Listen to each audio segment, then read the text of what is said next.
Recognized as a linguist and a political philosopher, and it's obvious that you're very passionate about your work. I was wondering, where does the energy come from to pursue these passions so thoroughly and diligently?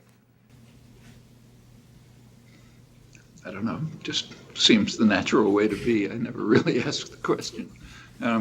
Involved and engaged in the work. There are plenty of external stimuli, so in both sides. So on the sort of professional side, there are very challenging and exciting problems, and they're just engaging, so it's fun to work on them. On the human affairs side, there are just overwhelming human problems, tragedies, ominous developments that just sort of, I don't see how you can avoid becoming seriously engaged in them. How are media and language changing, and how have they kind of changed from the past? And what effect do you feel this has on society? Media are changing, right, in a number of directions. For one thing, I'm very critical of the media, but I should say that I think that they are less subordinate, reflexively subordinate to power than they used to be in what's considered, the grand old days, Walter Cronkite, Edward R. Murrow, and so on. They were very subordinate to power, rarely asked any questions. Now there's some questioning. Now that's not a reflection of anything internal to the media. It's a reflection of the culture.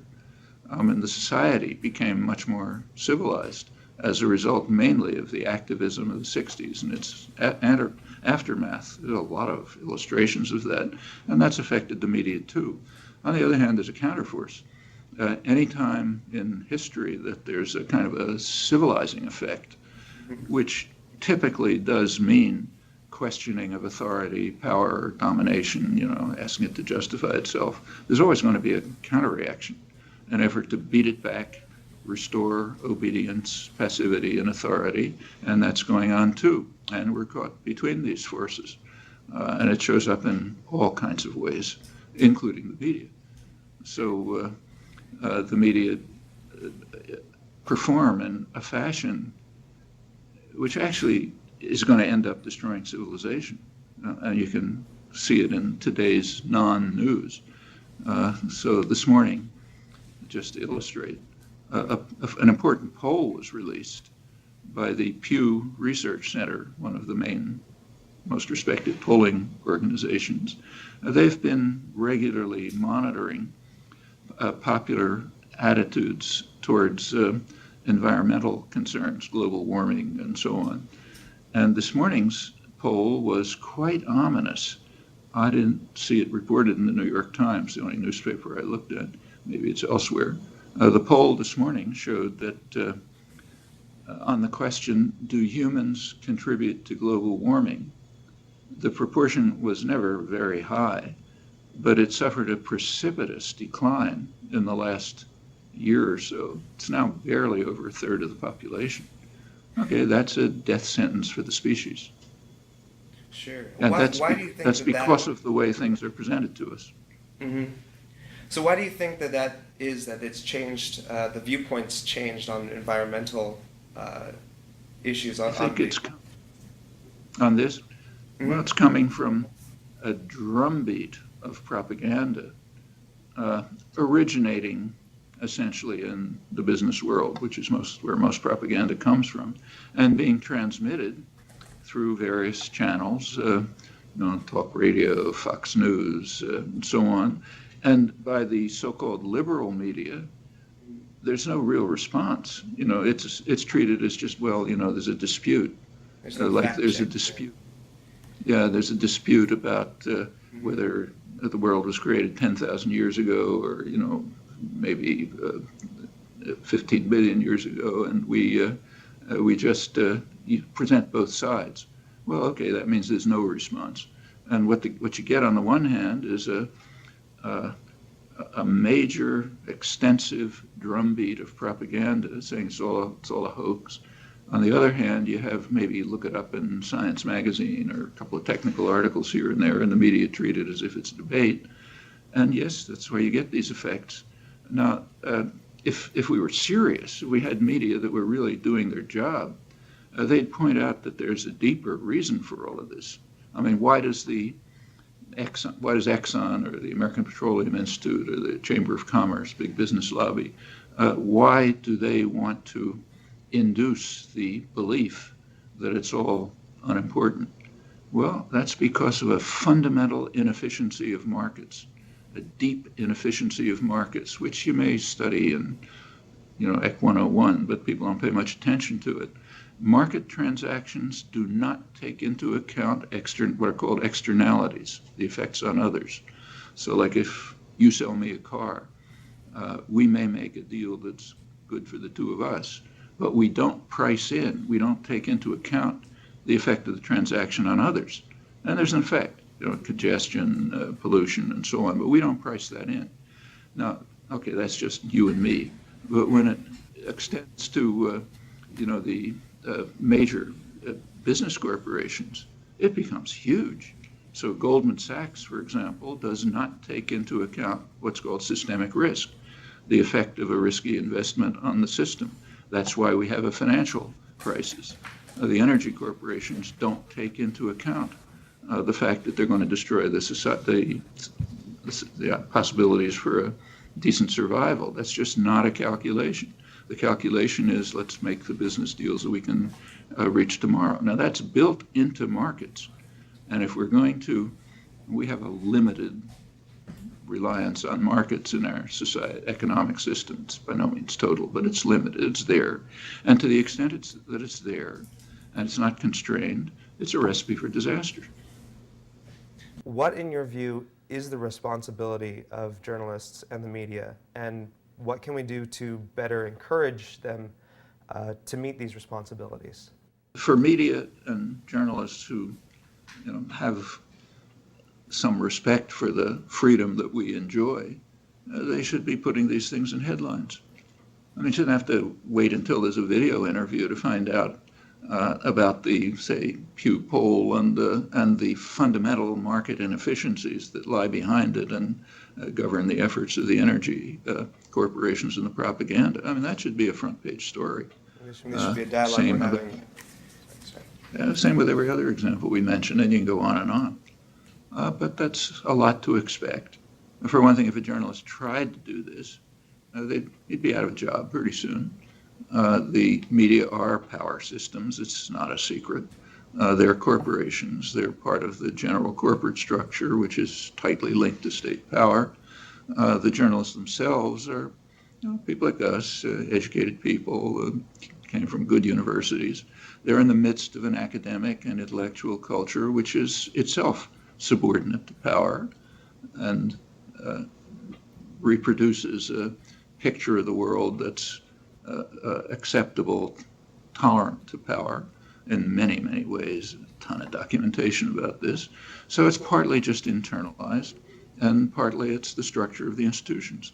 Responsibility of people, journalists or anyone else, is to challenge the institutions to the extent that they can't justify themselves. And these are among the innumerable examples. Touch anywhere you like and you find one. I was wondering, how do you stay informed, and where do you get your news and your information from? Well, how to stay informed. There's no magic keys about all of this. It's just hard work. If you work hard, you get well informed. Of course, you have to know what you're looking for. I mean, you can't just say roam the internet and think you're going to learn something. I mean, you may pick up a collection of factoids, half of which are false, but if you want to understand a topic, you have to have a framework of understanding to begin with. So suppose you're a scientist, say a biologist. The best biologist is not say the woman who just won the Nobel Prize. She didn't get there by reading all the biological journals that appear. If she did that, she'd never do anything else. You have to know what you're looking for.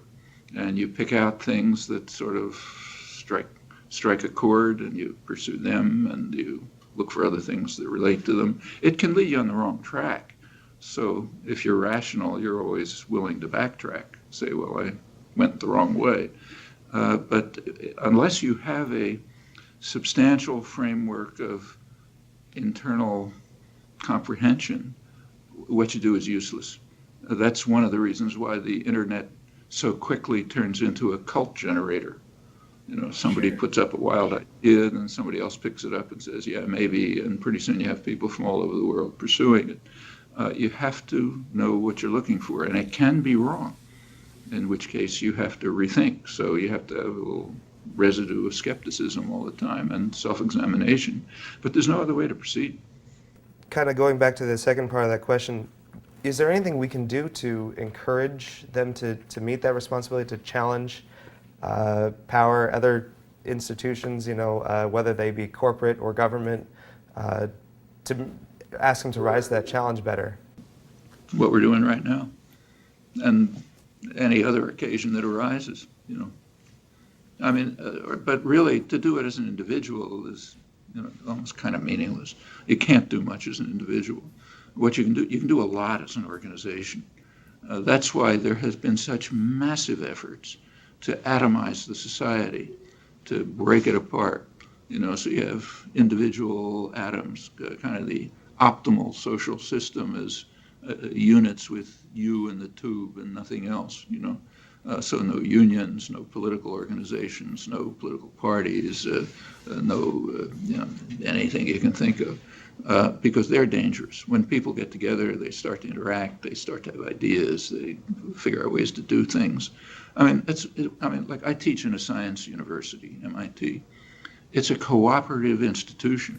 Scientific work is very rarely done individually. You expect your graduate students to stand up and tell you you're wrong and give you reasons. And you expect to work jointly with colleagues and students. That's why if you take a look at the Nobel Prizes, for example, you'll find that they're almost always group activities.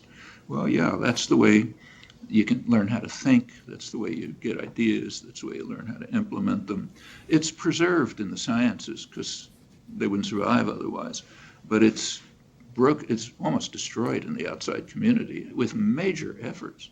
I mean, that's why unions are so despised, and there's such enormous efforts to destroy unions, because they are among the, you know, all kind of things wrong with them, but they're among the few social institutions that are really popular. They bring people together with common concerns, people who are individually pretty much powerless, but joined together can have a lot of influence and effect. Sure. That's, in fact, look back at the progressive legislation over the years, that's mostly where it comes from. So sure, there's every effort to destroy them. That makes a lot of sense. Going back a little bit to the educators, is there a special role or responsibility that educated people, educators have, and perhaps students as well?